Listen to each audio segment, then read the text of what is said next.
It was a cold autumn evening in Ravenwood, Pennsylvania, when three friends, Ethan, Claire, and Marcus, stood outside the iron gates of Ravenwood Manor, an abandoned house with a chilling reputation. Locals swore it was cursed. Some said the mansion was built on land once used for secret military experiments during World War II, while others whispered about occult rituals performed in the basement. For years, the U.S. Ordinance Office had listed the mansion as restricted property, warning trespassers that dangerous remnants of war, like hidden tunnels and old explosives, could still be inside. But the legends of the house were too tempting. That night, the three decided to test their courage. Their plan? Spend one full night inside Ravenwood Manor and record everything for their YouTube channel, hoping to go viral. The entry. As the gates creaked open, a sudden gust of wind sent dead leaves swirling around their feet. Claire shivered. "This is a bad idea," she whispered, clutching her camera. Ethan, the most fearless of the group, smirked. "It's just an old house. Besides, if we survive the night, we'll have the best video ever." Marcus, quieter and more thoughtful, hesitated. "You both know the ordinance warnings weren't just about ghosts. There could be something real, chemicals, weapons, tunnels." But Ethan brushed it off, and soon they were stepping across the broken porch, pushing open the massive wooden doors that groaned as though the house itself resisted their entry. Inside the mansion, the air was stale, heavy with mold and decay. Their flashlights cut through the darkness, revealing cracked wallpaper, shattered glass, and paintings whose eyes seemed to follow them. Claire filmed nervously, her voice trembling. "Day one, or night one, inside Ravenwood Manor. Locals say anyone who enters doesn't come out the same. Let's see if that's true." A sudden bang echoed from upstairs. All three froze. "Probably just the wind," Ethan said, though his forced laugh betrayed unease. They continued exploring, unaware that shadows seemed to stretch unnaturally behind them, curling like fingers across the walls. The basement. Hours passed. They discovered old furniture, rusted tools, and what looked like military crates stamped with faded U.S. Ordnance Department seals. Marcus's heart raced as he brushed dust from one box. "Guys, these aren't just rumors. The government really used this place." The crate rattled when he touched it. Inside were broken vials and yellowed papers marked with words like Subject 12, unstable. Before they could process what they'd found, the basement door slammed shut. The lights flickered.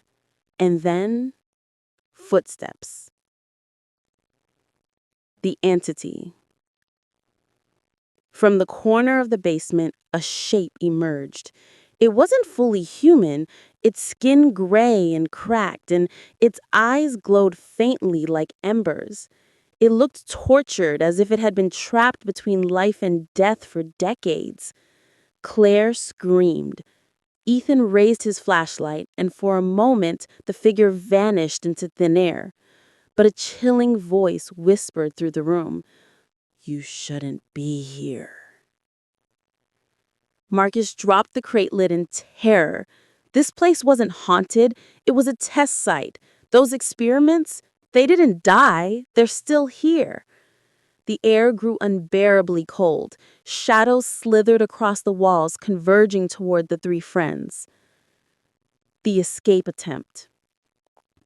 Panicked, they bolted upstairs, the entity's footsteps pounding after them. The hallways twisted unnaturally, leading them in circles. The manor itself seemed alive, reshaping to trap them. Claire clutched her cross necklace. "It doesn't want us to leave." Ethan pounded on a boarded-up window until his fist bled. There has to be a way out. Behind them, doors banged open one by one.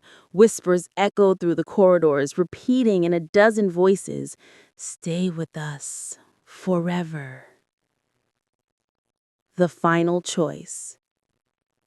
At last they reached the front doors. Marcus pulled desperately at the handles, but they wouldn't budge. Then out of nowhere, the entity appeared again, closer this time. Its face was twisted in pain, as though it begging for release rather than vengeance.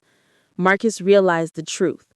It's not just a ghost, it's what's left of those soldiers they experimented on. They're trapped. The entity reached out, and the lights blew out completely. In the darkness, Ethan shouted, "We can fight it!" But Marcus shook his head. No, the ordinance files, they weren't warnings. They were confessions. This house is a tomb, and anyone inside becomes part of it. The ending. When the sun rose the next morning, Ravenwood Manor stood silent. The gates remained closed, the windows dark. Locals noticed that 3 cars had been parked outside all night, but there was no sign of Ethan, Claire, or Marcus. The only clue was a single camera left on the porch. When investigators played the footage, it showed the 3 friends exploring the house until the final minutes when the screen filled with static. For a split second before the feed cut off, a shadowy figure could be seen standing behind them, taller than any human, its eyes glowing red. The video was confiscated by federal agents under Ordinance law, never to be seen again. But weeks later, hikers passing by the mansion reported hearing 3 new voices among the whispers inside.